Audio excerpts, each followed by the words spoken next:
Air ಇಂಡಿಯಾದ ವಿಮಾನ ಪತನ ಬಗ್ಗೆ ತನಿಖೆಗೆ ಡಿಜಿಸಿಎ ಆದೇಶಿಸಿದ್ದು ಸಮನ್ಸ್ ಕೊಟ್ಟಿದೆ. ಬೋಯಿಂಗ್ನ ಕೆಲವು ವಿಮಾನಗಳ ಲೈಸೆನ್ಸ್ ರದ್ದು ಮಾಡಲು ಕೂಡ ನಿರ್ಧರಿಸಿದೆ.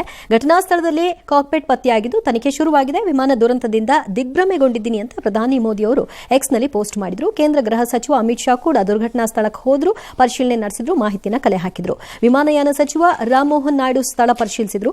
ಇನ್ನೊಂದೆಡೆ ಎಐಸಿಸಿ ಅಧ್ಯಕ್ಷ ಖರ್ಗೆ ವಿಮಾನ ಅಪಘಾತಕ್ಕೆ ಒತ್ತಡವೇ ಕಾರಣ, ವಾತಾವರಣ ಸರಿ ಇಲ್ಲ ಅಂದ್ರೂ ಕೂಡ ಬೇಗ ಹೊರಡೋದಕ್ಕೆ ಕೆಲವರು ಒತ್ತಡ ಹಾಕಿದ್ರು ಅಂತ ಗೊತ್ತಾಗಿದೆ ಅಂತ ಹೇಳಿದ್ದಾರೆ. ಈ ಬಗ್ಗೆ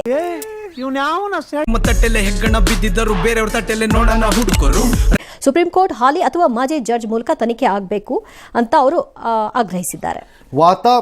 ಅಮಿತ್ ಶಾ ರಾಜೀನಾಮೆ ಕೊಡಿ, ಸುಬ್ರಹ್ಮಣ್ಯಂ ಸ್ವಾಮಿ ಬುರುಡೆಗಳೆಲ್ಲ ಈ ದೇಶದ ರಾಜಕಾರಣಿಗಳಿದಾರಲ್ಲ, ಈ ಬ್ರೈನನ್ನು ಯಾವ ಮ್ಯೂಸಿಯಂಗೆ ತಗೊಂಡೋದ್ರು ಅವ್ರು ಯಾರೂ ಇಟ್ಕೊಳ್ಳಲ್ಲ, ಯಾರಿಗೂ ಬೇಡ. ಯಾಕಂದ್ರೆ ಬೇರೆ ಬೇರೆ ಪದಾರ್ಥಗಳನ್ನೆಲ್ಲ ಹಾಳು ಮಾಡಿಬಿಡುತ್ತೆ ಈ ಬ್ರೈನ್ಗಳು ಅಂತ ಏನ್ ಕಚಡಾರಿ ಥೋ.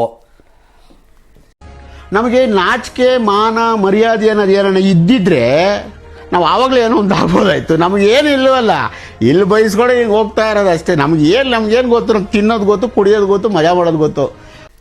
ಅವ್ರು ಹೇಗೆ ವೆದರ್ ಇದಿದ್ರೆ ಯಾವನೋ ಹೇಳ್ಬಿಟ್ಟ ಆಲ್ ರೈಟ್. ಈಗ what is the connection between the weather and this crash? Possible, all right. Again ನಮಗಿರುವಂಥ ಲಿಮಿಟೆಡ್ ನಾಲೆಡ್ಜ್ನಲ್ಲಿ ಟೇಕ್ ಆಫ್ ಆ್ಯಂಡ್ ಲ್ಯಾಂಡಿಂಗ್ ನಲ್ಲಿ weather can play terrible things, ಭಾಳ ಕೆಟ್ಟದನ್ನೆಲ್ಲ ಮಾಡ್ಬೋದು. It can push the aircraft from one side to the other side, ಅನ್ನೋನ್ನು ವ್ಯಾಕ್ಯೂಮಲ್ಲಿ ಆಗ್ಬೋದು, ಆಗಲ್ಲ ಅಂತ ನಾನು ಹೇಳಲ್ಲ. ಅಂಥದ್ದೇನೂ ಆಗಿಲ್ಲ, ಅಲ್ಲಿ ಕಾಣಿಸ್ತಾ ಇರೋದು ನೋಡಿದ್ರೆ ಮೇಲ್ನೋಟಕ್ಕೆ ಗೊತ್ತಿಲ್ಲ. ಆಮೇಲೆ ಪರಿಣಿತರು ಏನು ಹೇಳ್ತಾರೋ ಬಿಡ್ತಾರೋ ನಮಗೆ. ಎಲ್ಲ ವಿಮಾನಗಳ ಸೇವೆಯಲ್ಲೂ ಒಂದನ್ನು ನೆನಪಿಟ್ಕೋಬೇಕು, ವಿಮಾನ ಹಾರಾಟ ಮಾಡುವುದು ಅಪಾಯಕಾರಿ ಅಲ್ಲ. ವಿಮಾನ ಮೇಲಕ್ಕೆ ಹತ್ತುವುದು ಆ ಸಮಯ, ವಿಮಾನ ಕೆಳಕ್ಕೆ ಇಳಿಯುವುದು ಆ ಸಮಯ the most dangerous time. Take off and landing ಇದು ಎರಡು ಮೋಸ್ಟ್ ಡೇಂಜರಸ್ ಪೀರಿಯಡ್ಗಳು. Both landing and take off ಅಲ್ಲಿ weather can play terrible role ಅನ್ನು ಪ್ಲೇ ಮಾಡಬಹುದು.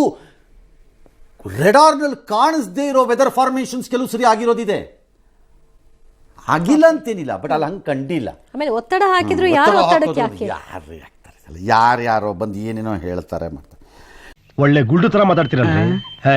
ಇನ್ನು ರದ್ದು ಮಾಡ್ತಾರೆ ಕೆಲವದ್ದು ಲೈಸೆನ್ಸ್, ಹಂಗೆಲ್ಲ ರದ್ದು ಪದ್ದು ಎಲ್ಲ ಹಂಗೆ ಮಾಡೋಕ್ಕದೆಲ್ಲ ಇದೆ. ಅದೇನು ಬಾರ್ ಲೈಸೆನ್ಸಾ?